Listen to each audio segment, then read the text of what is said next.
Heureuse année 2026, j'espère que vous allez très bien. Alors oui, cet épisode aurait dû arriver plus tôt. Et pourtant, je ne l'ai pas enregistré. Pas par manque d'envie, pas par oubli, mais parce que la vie parfois demande qu'on lui laisse la place. J'avais un anniversaire organisé en décembre, celui de mon père. C'était un événement important, un moment qui demandait du temps, de la présence, de l'attention. C'était un rendez-vous précieux. Il fallait trouver les cadeaux idéaux. Je me souviens encore que nous l'avons cherché sous la pluie avec mes frères. Et après tout ça, je me suis sentie apaisée. De retour au bureau, les tâches quotidiennes. Mais je suis là. Et revenons à notre podcast. En ce début d'année, beaucoup l'ont déjà fait. Les bilans de l'année passée.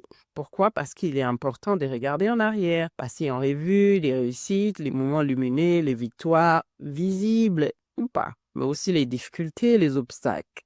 Également, les réseaux sociaux sont remplis des bilans et des accomplissements. Moi, j'ai lu plusieurs bilans. J'ai même lu celui d'un ami et j'étais sincèrement admiratif. Ces récits peuvent inspirer, mais ils peuvent aussi réveiller le doute, la comparaison et cette pression qui murmure qu'on n'a pas fait assez, qu'on n'a pas été assez. Premier piège à éviter, c'est comparer aux autres. Pour ceux qui hésitent encore de faire leur bilan, faire un bilan, ce n'est pas raconter une année parfaite. C'est simplement reconnaître les événements qu'on a vécus et surtout ce qui ne se voit pas. Pour moi, faire un bilan, c'est s'autoriser une pause dans un monde qui va trop vite. C'est accepter de se regarder. Honnêtement, parce que cette introspection, aussi inconfortable soit-elle, fait du bien. Faire son bilan permet de reconnaître ses succès.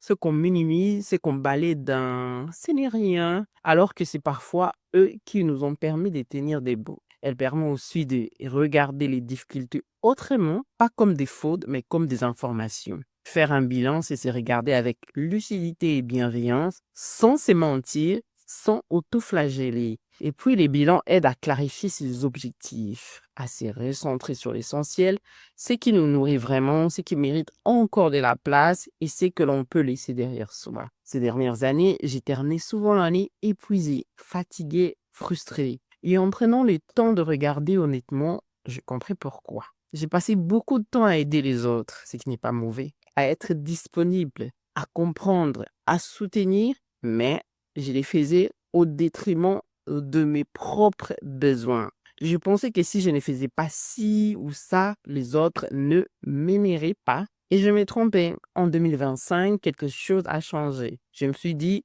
je ne peux plus continuer comme ça. Je ne peux plus me sacrifier.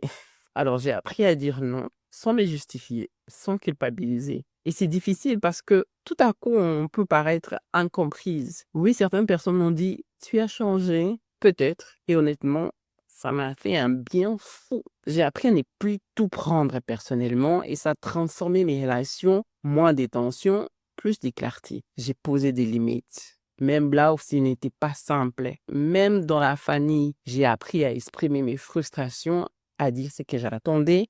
2025, c'est une année, je travaillais sur moi en profondeur et j'en suis fière. Je me suis mise au sport alors qu'on me disait souvent que je n'en avais pas besoin. Et pourtant, mentalement, ça m'a énormément aidé. J'ai bien mangé, mieux dormi. J'ai renoncé à certaines batailles inutiles, celles qui volent le temps et de l'énergie. J'ai investi dans les relations qui m'élèvent.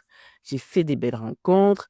J'ai commencé à voir les gens tels qu'ils sont au lieu de les idéaliser. J'ai lancé ce podcast, moi, psy, avec les mecs qui tremblaient. Faire un bilan, ce n'est pas raconter une année parfaite, comme je vous l'ai dit. Il y a aussi des choses qui sont allées de travers. Pas des échecs, mais des projets dont les graines sont encore sous terre. Cette année, une figure m'a particulièrement marquée. Angélique Angani Philopon. Angélique, Ange. Alors, cela vous dit quelque chose?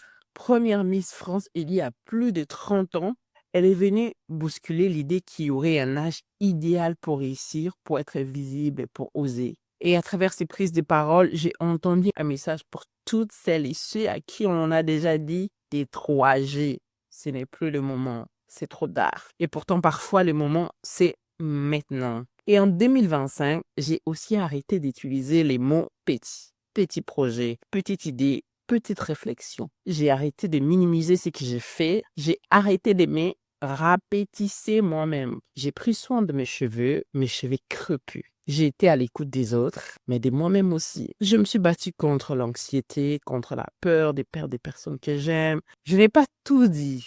On pourrait continuer mon bilan autour d'un thé. Alors, si vous ressentez les besoins de faire votre bilan, commencez par trouver un moment calme et propice. Puis regardez votre vie par domaine. Les personnels, qu'avez-vous appris sur vous-même? Les relationnels ou l'amoureux, êtes-vous en accord avec ce que vous vivez? Les professionnels, avez-vous évolué comme vous le souhaitez? Il n'y a pas de bonnes, de mauvaises réponses. Posez-vous ensuite quelques questions clés. De quoi suis-je le plus fier ou la plus fière cette année? Qu'est-ce qui m'a le plus marqué émotionnellement? Qu'ai-je envie de laisser derrière moi? Qu'ai-je envie de construire pour l'année qui vient? Moi, en tout cas, j'ai envie de laisser derrière moi les personnes épuisantes. Une fois les besoins clarifiés, d'abaisser un plan réaliste, pas des résolutions vagues, mais des actions concrètes. De mon côté, j'ai bloqué du temps pour mon apprentissage. J'ai bloqué, qu'il pleuve ou qu'il neige. Et surtout pour mes pauses, et même quand les journées sont chargées. Bonjour, je m'appelle Ange Macadi. Je suis passionnée par la psychologie, par la compréhension de nos fonctionnements intérieurs. À travers ce podcast, je me documente, je partage et j'explore avec vous des thèmes qui nous concernent tous.